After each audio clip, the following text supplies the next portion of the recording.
Fenerbahçe'nin gənc İtaliyalı məşqçisi Domenico Tedesco'nun Avropa Liqasındakı ilk rəqibi Xorvatiyanın Qarabağı olan Dinamo Zaqrebdir. Gəlin başa düşməyə çalışaq ki, yay ərzində nələr dəyişdi və Fenerbahçe ilə Zaqreb hansı taktika ilə və necə oynayacaq. Misal üçün, gəlin bu epizoda baxaq. Baxın, bu epizodda 3 cinah futbolçusu, sağ cinah müdafiəçisi Valinčić, sağ cinah vingeri Lisica və həmin o dediyim sağ cinah double pivotu Ljubičić link-up eləyirlər və bu epizoddan qol əmələ gəlir. Digər epizodda isə baxın, yenə də bu 3 futbolçu link-up eləyir və buradan da baxın, gördüyünüz bu epizod əmələ gəlir. Ljubičićin nə qədər intellektual futbolçu olduğunu görmək üçün gəlin baxın bu epizoda baxaq. Ljubičić gözəl manevrlə rəqibindən sıyrılır, rəqibini keçdikdən sonra pasını atır və baxın bu epizodda Ljubičićin hərəkətinə. Adam sona qədər içəri girərək qol epizodu yaradır. Daha bir başqa keyfiyyət isə Dinamo Zaqreb əlbəttə ki, dominant komanda olduğu üçün, məsələn bu epizodda gördüyümüz kimi yüksək pressingdən topu qazanmağa meyl edir. Yəni komandanın özəlliyi ondan ibarətdir ki, komanda orta blokla müdafiə olmağa çalışır. Zaqrebin ən böyük problemi komandanın həddindən artıq su buraxan müdafiəsi var.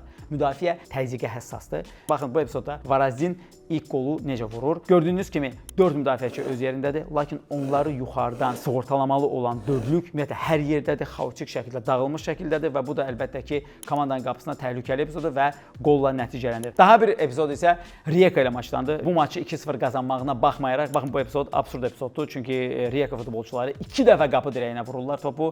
Sadəcə Zaqrebin bəxti gətirir ki, bu epizodda qol buraxmır və qol buraxmamaqla da Rijekanı oyuna qaytarmamış olur. Burada da gördüyümüz kimi müdafiə dördlüyü yerindədir. Problem yenə də müdafiədə yox. O iki divar, ikinci divar, nə bilim, Allah kərimdir. Yəni burada heç nə yoxdur və bu epizod Fenerbahçe ilə oyunda da fikrimizcə dəfələrlə təkrar olunacaq. Sonda əziz Fenerbahçe azarkeşləri, siz bu oyundan hansı nəticəni gözləyirsiniz? Negativ Jose Mourinho'dan sonra hücum futbolu oynayan Tedesco'nun komandaya gəlişindən sonra, yoxsa fikirləşirsiniz ki, bu maçda heç-heçə də komandanı qane edəcək? Çünki günün sonunda çətin Xorvatiya səfərindən bir xal qazanılmış bir xal olacaq.